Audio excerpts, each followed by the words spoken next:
When you're getting ready to print, you're going to bring your printing plate to the printing station.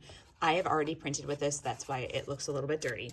You're going to need a messy mat, and you're going to pick the 4 small papers that you want to print on. I am going to put my initials on the back of all 4, just in case they get lost.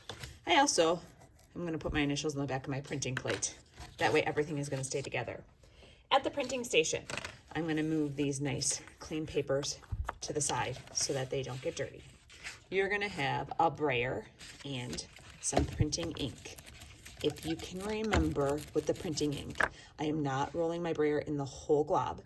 I don't need a lot at all. I want a thin layer on that whole roller. I want it to sound like crackling bacon. That way I know it's sticky and not gobbed on.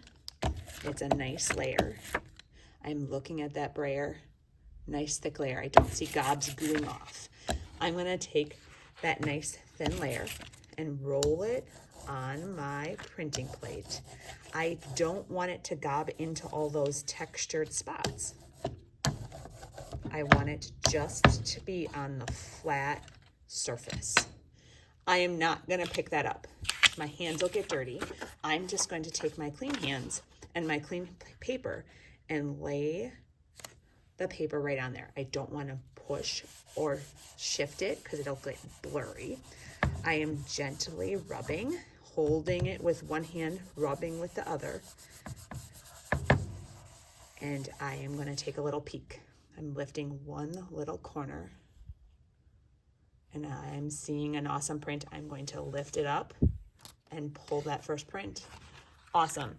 I'm going to test this out to see if this is going to work for us. Without putting more ink on, I'm going to see if I can get another print. We'll decide if this is going to work for you. This time, because I know I don't have as much ink, I am pushing a little bit harder, making sure I rub all those spots. I'm going to take a little peek and pull.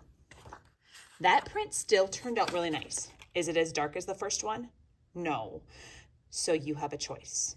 If you want to put more ink on in between every print you can, or if you just want to ink 2 times, once and then get 2 prints, or if you want to ink 4 times, 1 for every paper. That's your choice.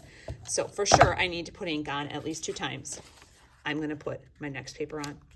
I'm going to rub, making sure it doesn't move or shift. I'm going to pull. Awesome. You know what Mrs. Cleary did though? She goofed up. Some of your papers have a white back. So you're going to have to check. I'm glad this happened to me and not to you. Check. I printed on the white side of my paper. I wanted to print on the orange side. So if you have papers that have a white back, that's where you're going to want to put your initials. On this last print, I am going to put more ink. I liked the way it looked when it was really, really black. That's probably a preference most of you are going to have. So that means you're probably going to have to put ink on 4 times, not just 2. All right, once I do this last print, it is my responsibility to pull that last print off. On my messy mat paper, I'm going to have my printing plate and my 4 prints. I am not stacking them on top of each other. They're just all laying out. And these are going to go into a drying rack or on a flat area in the room.